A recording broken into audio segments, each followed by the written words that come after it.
औज़ुबिल्लाहिमिनश्शैतानिर्रजीम बिस्मिल्लाहिर्रहमानिर्रहीम। अस्सलामु अलैकुम वरहमतुल्लाहि वबरकातुहू। क्या आप जानते हैं वो कौन सी औरत है जिसके लिए जन्नत के दरवाजे खोल दिए जाते हैं? आज हम कुरान और हदीस की रोशनी में जन्नती औरत की चंद ऐसी सिफात जानेंगे जो हर मुसलमान बहन को अपने अंदर पैदा करनी चाहिए। प्यारे नबी सल्लल्लाहु अलैहि वसल्लम ने फरमाया, जब औरत 5 वक्त की नमाज पढ़े, रमजान के रोजे रखे, अपनी इज्जत हया की हिफाजत करे और अपने शोहर की इताअत करे तो इससे कहा जाएगा कि जन्नत के जैसे दरवाजे से चाहो दाखिल हो जाओ। जन्नती औरत की क्या निशानियां हैं? नमाज की पाबंदी। जन्नती औरत वो है जो दुनिया के कामों से ज्यादा अल्लाह के हुक्म को अहमियत देती है।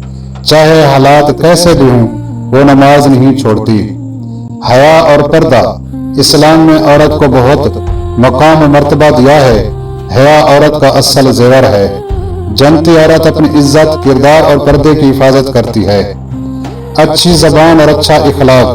वो गीबत, झूठ, ताना और लड़ाई झगड़े से बचती है। उसकी जबान से लोगों को सुकून मिलता है, तकलीफ नहीं। शोहर और वालिदैन की इज्जत।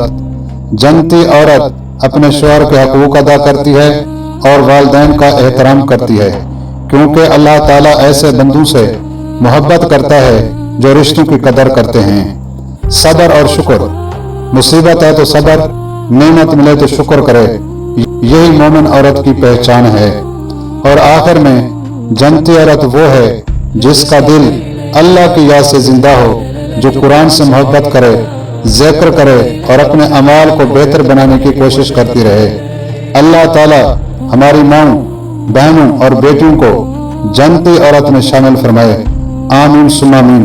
अगर वीडियो अच्छी लगे लाइक करना, शेयर करना। अगर चैनल पर पहली बार आए हैं तो सब्सक्राइब जरूर करें।